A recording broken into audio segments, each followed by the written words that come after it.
Well, welcome everybody. Today, I'm so excited to have Lane Scott with us.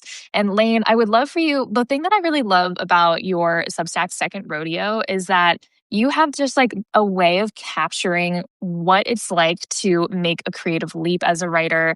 You just like have like, and some of your Substack posts I just absolutely loved. Like you did one post where you just like toggled every section of your life to see where you were spending time. So I think that you just have a writing style that is so evocative and interesting and honest and vulnerable. And so, welcome. I would love for you to tell the listeners a little bit more about you and your background as a writer. Yeah, well, I'm so excited to be here. And you're talking about the post where I time tracked every single part of my life, Yes, which, that was funnily great. enough, was when we were both in Madeira, Portugal, which is where we met. And that was the month I was like, so even when went out to dinner, I was like, okay. And that was an hour and a half very well spent. But Oh. yes, so glad to be here. Yeah, a little bit about my work. So I'm a writer who I've been traveling much like Amy for the past several years. So I've been leaseless and nomadic. And I write personal essays, creative nonfiction. I'm currently at work on a memoir and essays that sort of debunks the myths I learned growing up about being a woman in the evangelical South, which sounds really heavy, but right now I'm working on an essay about Bigfoot and bisexuality. So there is like a lot of fun to be had there because once you start breaking down the conventional truths, you get to explore what else is possible. And that's where the fun is. And I think that is very much what Second Rodeo is about, my Substack. I'm kind of looking at every little area of my life and wondering, is this what I want? Is this sort of, the standard conventional life? Does it work for me? And in order to figure that out, running experiments where I get to sort of test, prototype these different areas and see what works best for me, instead of taking what was handed to me as this inherited belief, being like, but what if? And then from there, I've sort of unraveled over the past few years this very unconventional life, I would say, culminating most recently in quitting my corporate job, which I'd been in working in tech for a decade to focus on writing, which is Yeah. extremely exciting. Which I'm so excited for you. And I think that like it's been so cool to see you just take a leap of faith and just be like, you know what, I am going to be betting on myself in my writing. And I think that like what has also been kind of like since we met in Madeira, like I've just been really like excited to see every evolution of your career from trying to figure out like how you're approaching different types of writing to figuring out how you want the structure of in the past, like writing on the side of a day job to now just being like, goodbye, day job. I'm going to go take a creative sabbatical. And I know a lot of people listening. Hi, Joni. Hi, everybody who's joining. I know everybody who's listening. There are some people who are here who are not sure how to make that transition between I am working in a corporate job to I am now going to go all in on my writing. And so I thought your post that you had written about this was really lovely. And I want to kind of hear from you about in your post, you wrote about how simply saying you wanted a sabbatical kind of started to create a commitment clock. So I would love for you to walk us through that moment when you were starting to say to yourself, I think I want a sabbatical. I think I want to go all in on my writing. Like, how did that start the domino effect of you deciding to leave a full-time job that was stable and comfortable and go all in on your creative work? Yeah. It's funny because I was very much the kind of person who was like, oh, it's so cool that other people get to do this. I'll never do it. Like, I'm not that kind of person, was very much the narrative in my head. But every time I kind of took a dive into what my dreams were, that would come up. Like, I would love a stretch of my life where I get to focus on writing. But every time I would brush it off, like, it's just not realistic. That's for other people. That's not for me.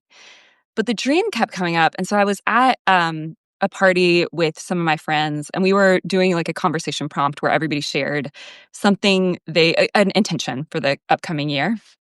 And this is very appropriate, I think, for us talking right at the beginning of the new year. And I said for the very first time, I want to take a sabbatical. I want to leave my job and I want to focus on writing. And even saying it at that moment just felt like the most insane thing. It felt like I was like, I want to see a unicorn, and just looking at them straight face. But I was telling them that, and they were all nodding along, like, yeah, that seems totally doable. So it helped actually just to say it out loud because it took it out of my head as this dream that would never happen and made it a concrete thing that I could work toward. It didn't mean it had to happen right away. And if you've, based on what I just said about all the experimentation and prototyping, I'm not the kind of person who's going to take a leap like that without doing a lot of groundwork. But that was the moment it started to feel like a possibility, like something that if I tried to do it, I might eventually be able to do it. And I think it is very galvanizing for me to hear myself say something and have other people sort of help hold me accountable for it. Yeah, and I love that this idea we were talking a little bit earlier about kind of like that identity shift of, "Oh, I'm not the type of person who does this," and then suddenly saying it out loud and everybody nodding and being like, "Yeah, that makes sense." Being like, "Oh, wait, am I the person that this can happen for?" And I think that that identity shift just felt very kind of like powerful. What do you feel like that in kind of your art and like what do you how do you feel like identity has like shaped your path as a writer? Like how does it played into your journey and like what does identity mean to you when you're kind of thinking about like having gone from somebody who is now fully a creative, like how has identity either helped in that shift or transformed? Yeah. I think I have a similar story to a lot of writers where a lot of us began writing when we were young and it just came to us so naturally. And then went to school. I got an English degree, so I was still writing during college. And then I got into the real world and I got my corporate job. And I started sort of mentally identifying a lot more as a, marketer or a person in tech. Um, when I met you in Madeira, that was actually the first summer that I decided I was going to stop introducing myself by saying what I did with my corporate job and start introducing myself as a writer. And that's a piece of advice I would give to everybody because again, it's like speaking it out loud. It's not just that you're saying it, it's that you're inviting people to see you as a writer, but you're also inviting the conversations in the community that being a writer opens the door to. And that to me is on par with the best things that writing gives me is the people I get to meet and the conversations I get to have, like with you. But that being said, I am very much and always have been a very externally motivated person. I've always responded to external validation. And I think that my corporate career definitely gave me that. It was constant pats on the head from, perceived authorities and rewards like getting promotions or getting bonuses, um, getting accolades for things, but they were not things I really cared about. In the end, they weren't the things I most valued.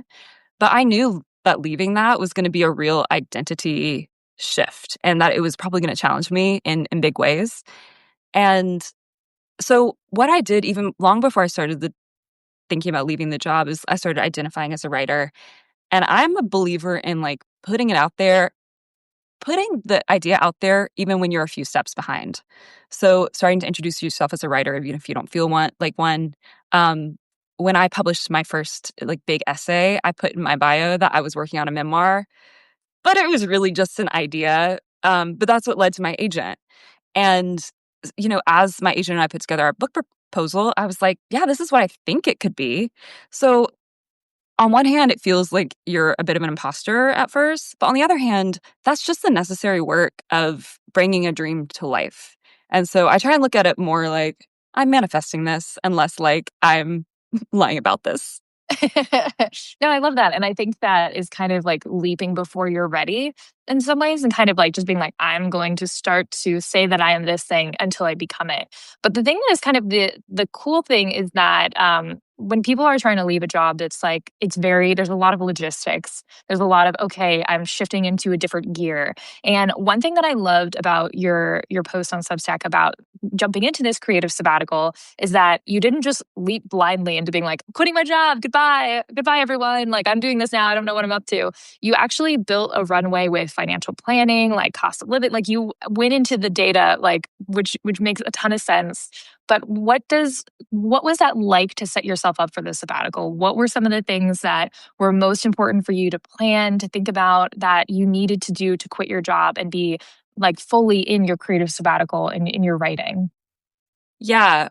Once I was clear that I wanted to make writing the biggest part of my life, it did not do away with the fear I felt. Like I was clinging so hard to that sense of stability, security. And it's a tough economy, it's a tough job market. Like everything I think was sort of flashing a sign like don't do this. This is a dumb idea. But I don't like I said, I don't take risks without a lot of planning. And I know, I hear creatives sometimes say like or people in corporate jobs say, I have all this administrative skill. And I like to use my administrative skill for good, for my own liberation. So I was like, let me make the biggest spreadsheet of everything I will need to have in place in order to do this and feel really solid about doing it, including meeting with a financial advisor, figuring out my budget. A big thing I did was that I maximized the flexibility of my life. I really reduced my cost of living by making decisions to, in my case, it was a little bit extreme because I did go leaseless and sort of sold all my belongings and am traveling really late. But there are a lot of ways to do that that don't involve giving up house and home. Um, but I had sort of maximized my lifestyle to make it very possible for me to be flexible.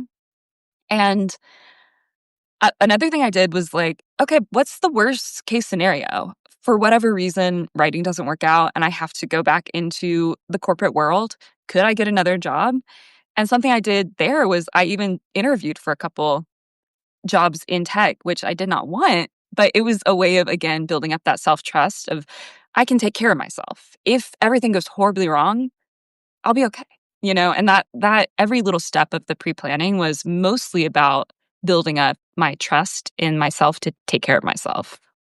I love that. And again, that feels like a lot of this work is very like mindset shift and mindset kind of understanding that things will be okay and things will work out in the end. And so I love that, like that was such a um kind of like a whole kind of shift. And along those lines, like a lot of us, when we're making that leap from full time, full time job to a fully embodied creative, we often cling to those previous job titles because they create this illusion of safety. And you make this like really compelling case that safety can also be internally and self generated. So, how did your personal definition of safety and security and stability evolve during this process? Yeah, that was a really interesting thing was that even once I had all the logistics figured out, like I had my financial buffer, I had my plan, there's a big emotional hurdle to get over. And that's where the feeling of safety and identity really came in. So it was truly a borderline spiritual reckoning because I looked at my life and really had to ask, what is this for? What are my values? And is the path I'm on in support of those? I love this book. You might have read it by Oliver Berkman called 4,000 Weeks Time Management for Mortals. It sounds like a self help book, but it is really a book about philosophy and specifically about our time and our finite time on earth. Um, and so I spent a lot of time thinking like I could go from point A to point B, keep climbing, keep, growing in accolades in a career that I'm good at but don't value as much. Or I can um, set out on the much less charted and scarier path toward the things that I value most.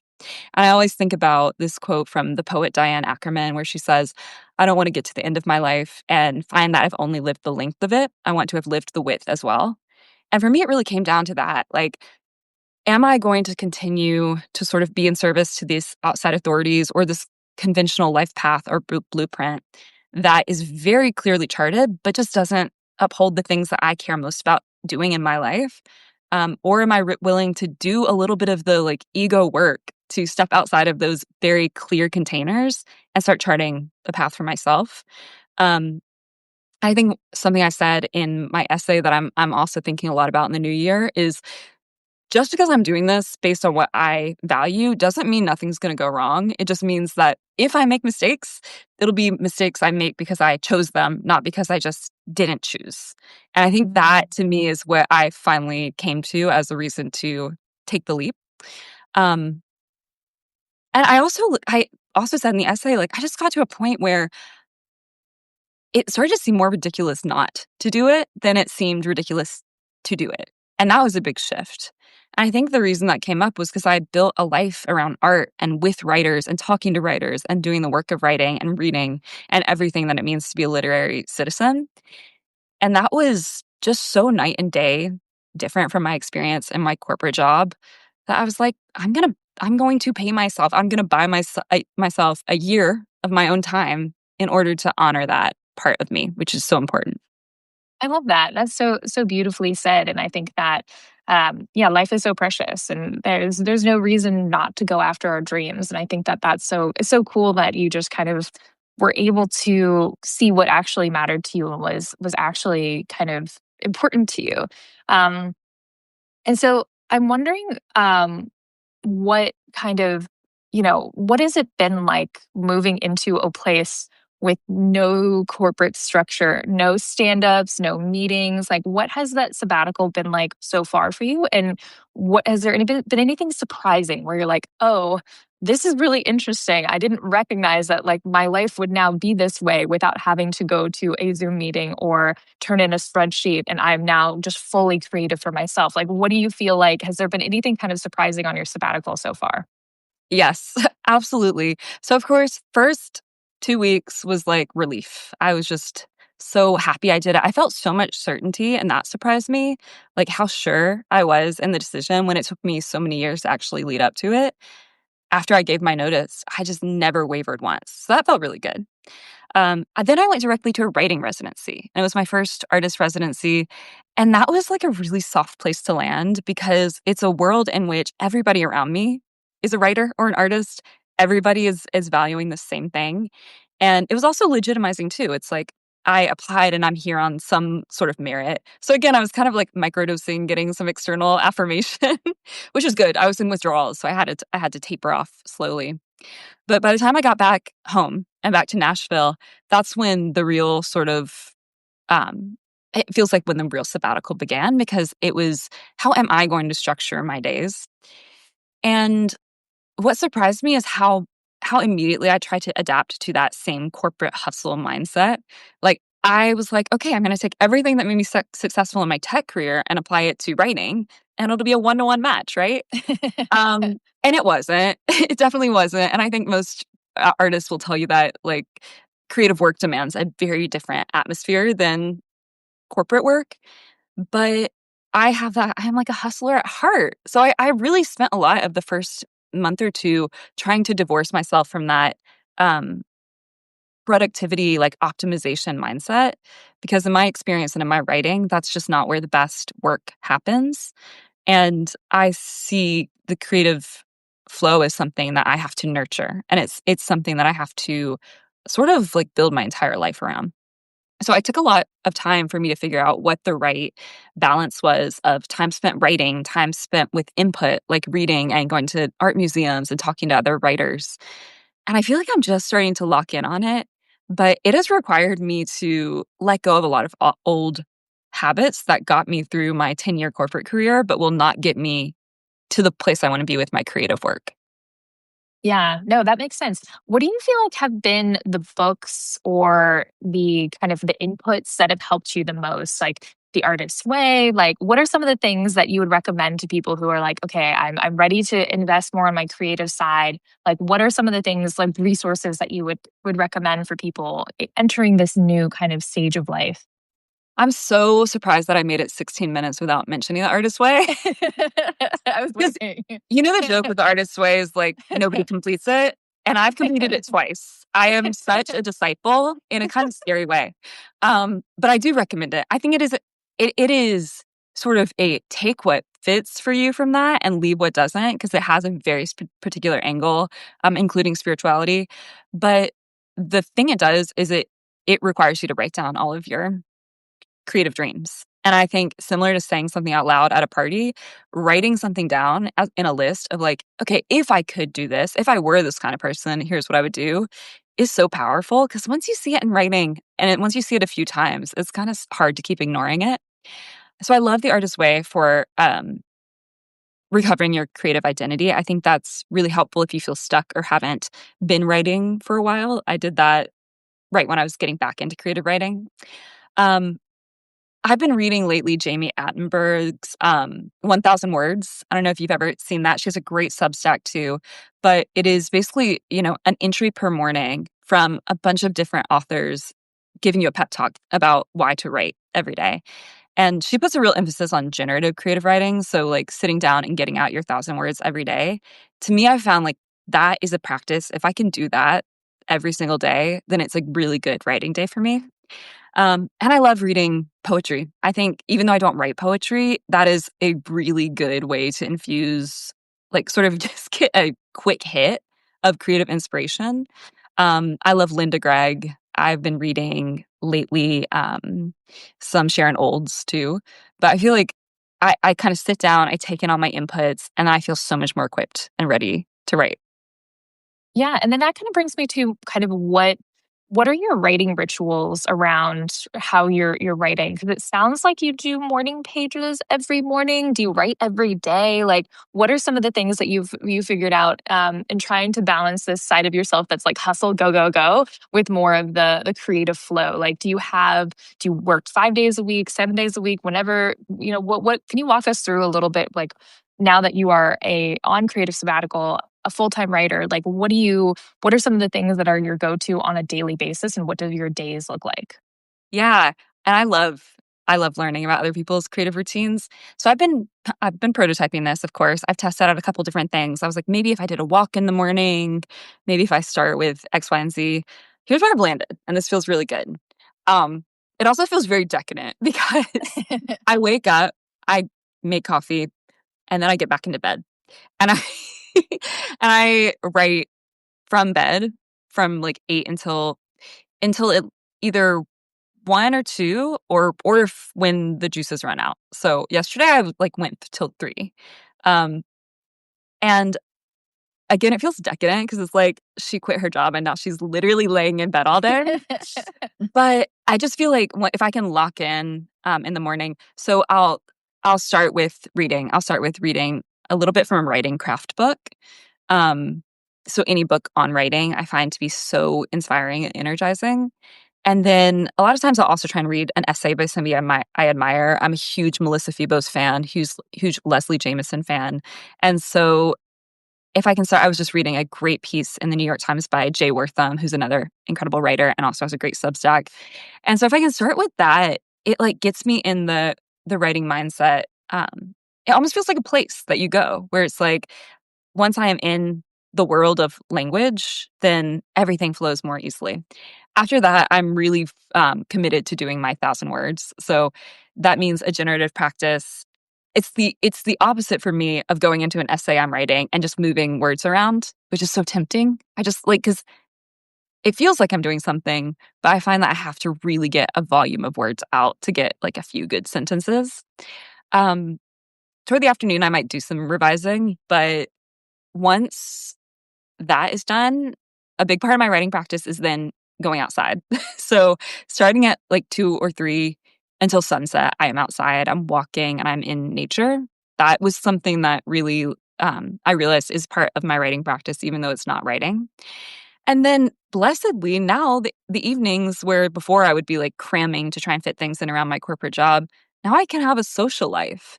And the social life is also supportive of my writing, not just because I'm writing nonfiction and I need new material, but that's part of it, but also because it's like a release valve. You know, writing can be such solitary work. And so it feels so good. Like last night I just sort of went bless my girlfriend's heart, I was like, "So we need to talk about my essay." And it was just so nice to have a conversation partner in that. Um, so yeah, that's the shape of my days right now. Not to say it won't change, maybe when I start traveling again, but it's felt really good to find a rhythm that is based on my natural energy versus sort of the 9 to 5 clock. I love that. And I think one of the things that is really impressive about you is that you have such a strong voice when it comes to your essays that are is just you've done such a beautiful job of not only having your essays feel almost like poetry, but also having them feel like when you get to the end, there's like a satisfying kind of like circling back or kind of a conclusion. And you do such a beautiful job of that. What tips would you give to essay writers who are trying to write personal essays, as yourself having gotten your own personal essays out there and done just like a beautiful job with them? What kind of advice would you give to? Because I know there's people in here who are trying to write and pitch personal essays to publications, trying to kind of put them together for a book, put them out on Substack. And since you have done such a great job and are arguably one of my favorite personal essay writers on Substack today, what advice would you give to people who are listening right now? Well, first, that's so nice and lovely to hear, especially as I have an essay I need to write and publish soon. Um,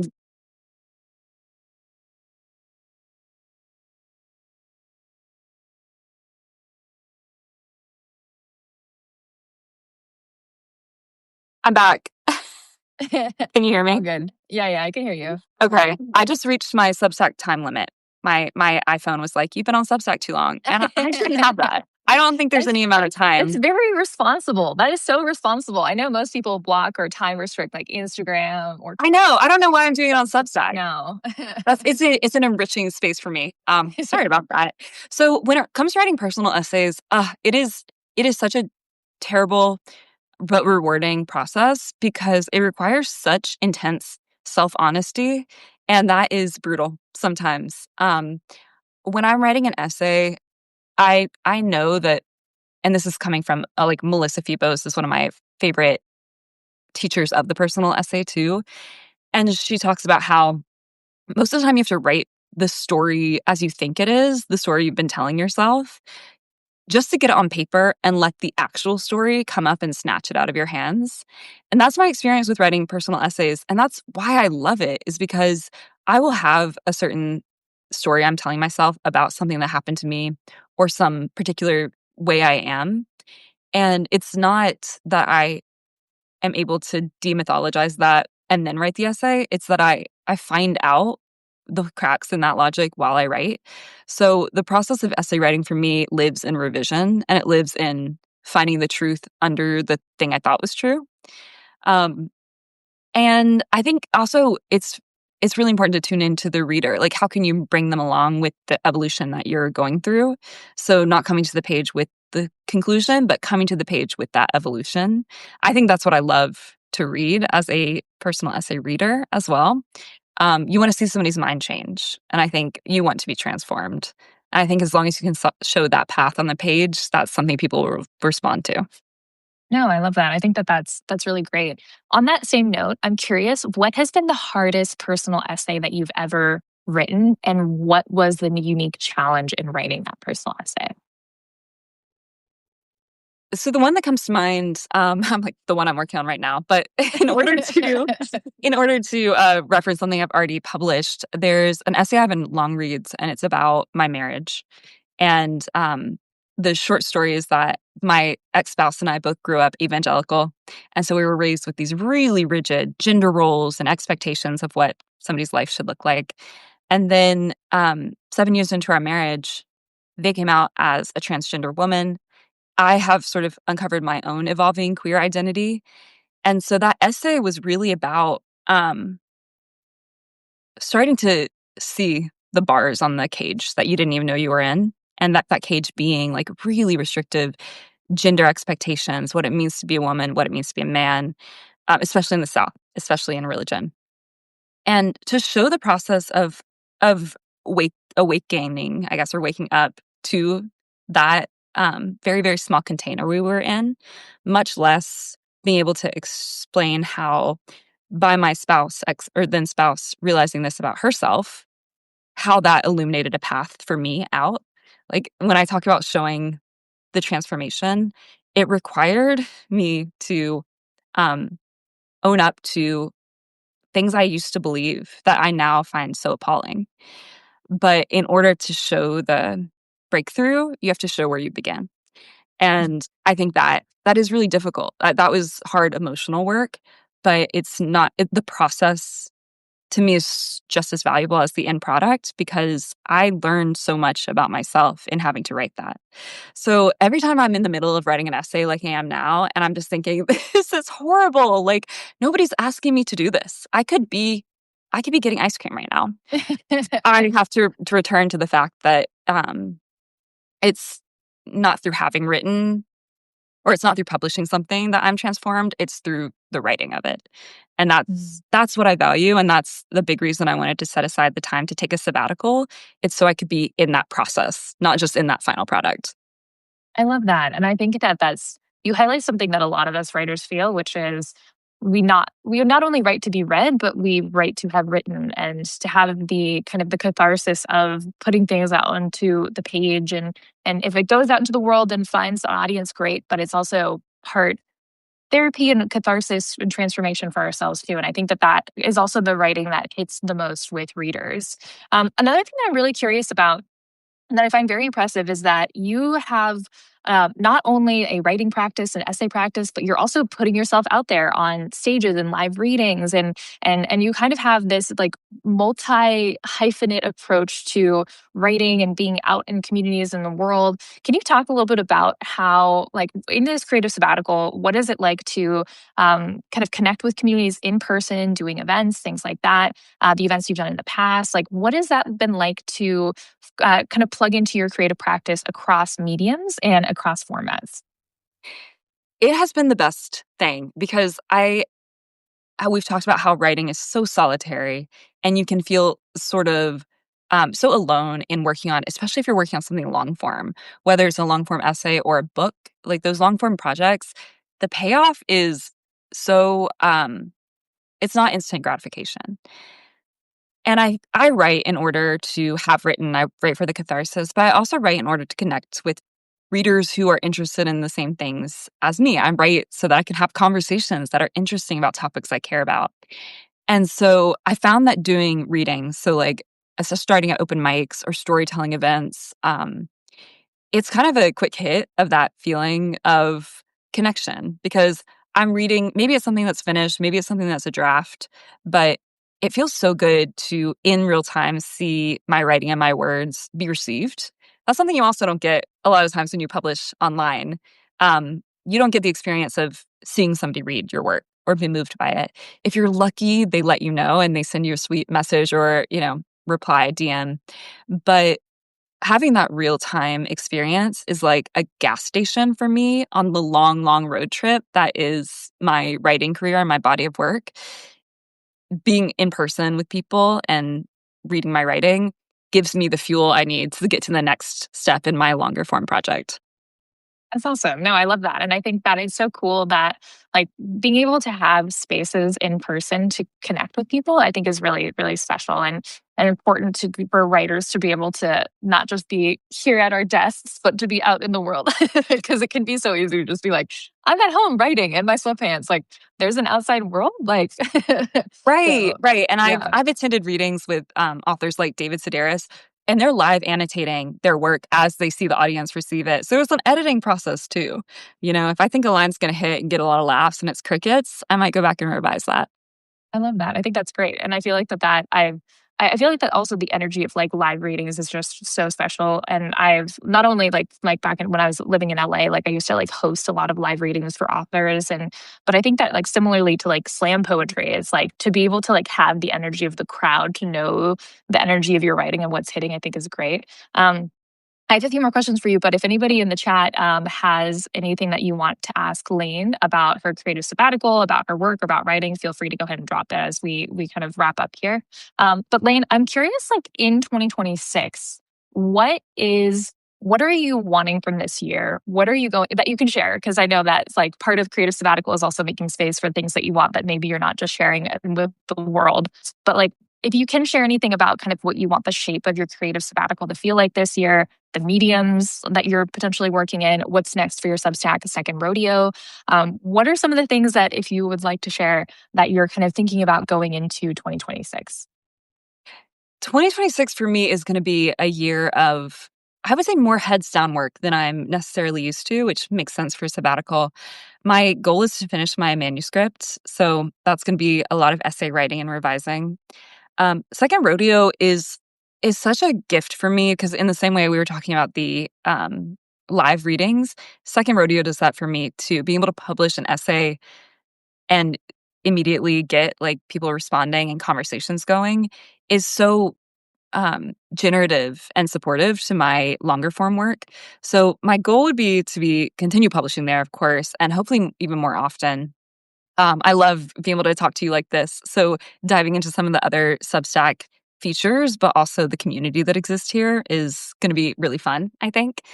Um, and then for the rest of my writing life, I think I've been thinking a lot about this idea of the writing life. This is an Annie Dillard idea of um, it's really about purpose. And when I think about my goals, of course, I have the big banner goals, like, I wanna publish a book, I wanna publish more essays, but when I think about my day-to-day life, what I want is really all the gifts that writing gives me day to day. So I want that like incredible like glow of having written 1,000 words. I want the energy I get from talking to other writers like you.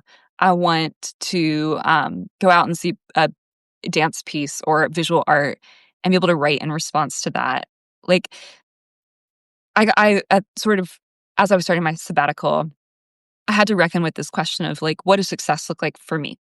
Is it actually these end goals of, achieving X, Y, or Z? That's definitely what my corporate mindset was. It was all about deliverables and like checking things off. But when I think about my life and how I want it to feel, I want to be in the writing every single day. And if that's all I ever got from it, then that would be more than enough. And I think it helped to really wrap my head around that and know that going into all these other goals, it's so much about the process for me and being able to be working hard towards something I care about with hopefully not as much attachment to the outcome. So holding those two things both one in each hand, I think is going to be my 2026 mantra.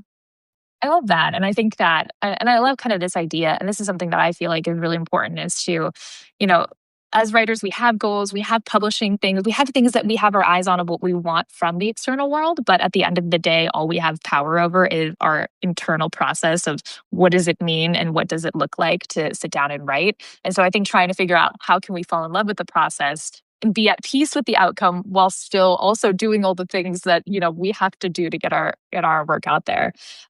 So Mary Beth Kaplan in the chat is asking, what is your favorite way to take your coffee as you write first thing in the morning, snuggling back to bed? Wow, I know that I'm in the Amy Sudo chat when we're talking about our favorite coffee beverages. I feel very Amy coded because I have three different drinks over here. I'm a hot black coffee in the morning girl. That is my go-to. Are you a dark coffee or a dark roast or light roast? I can I say medium? Yeah, yeah. I'm going to be totally transparent here.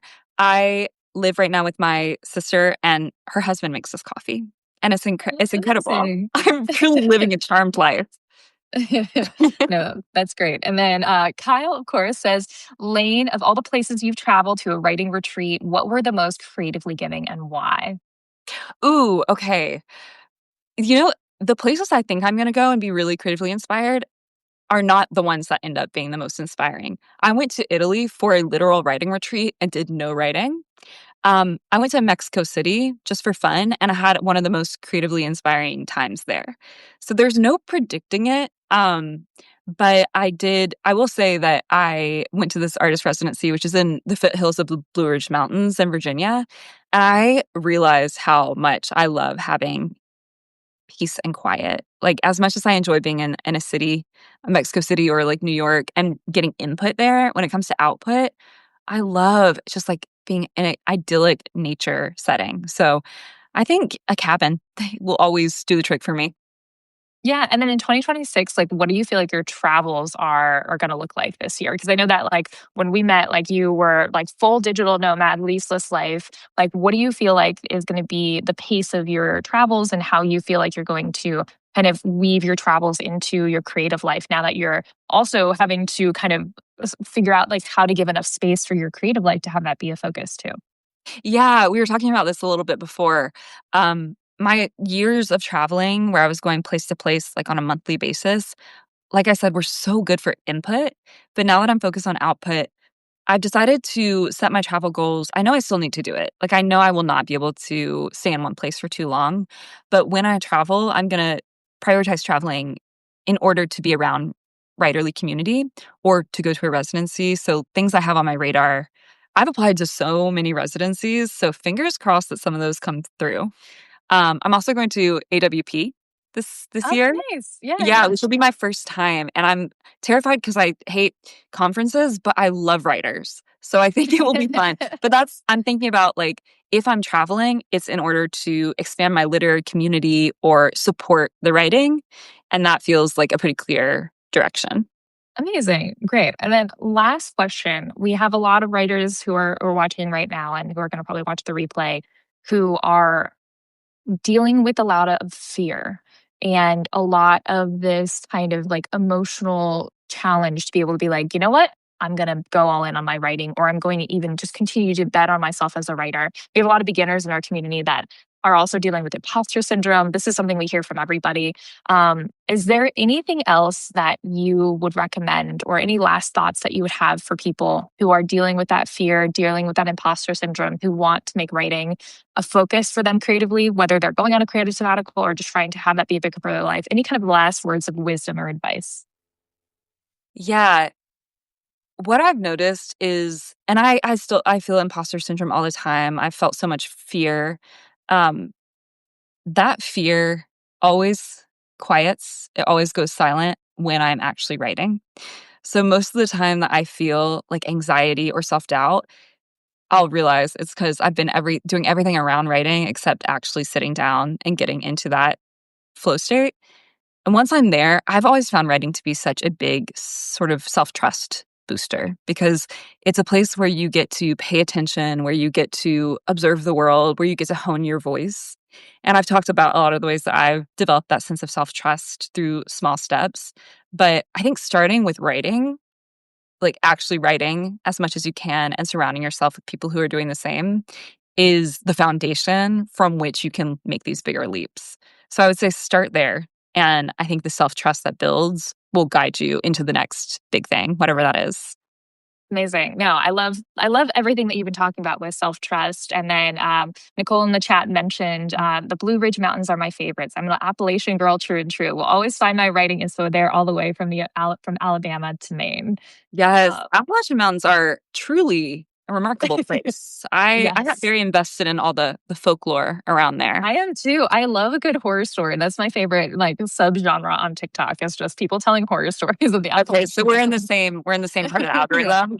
And it did make me a little afraid to walk outside at night when I was there, but I loved it.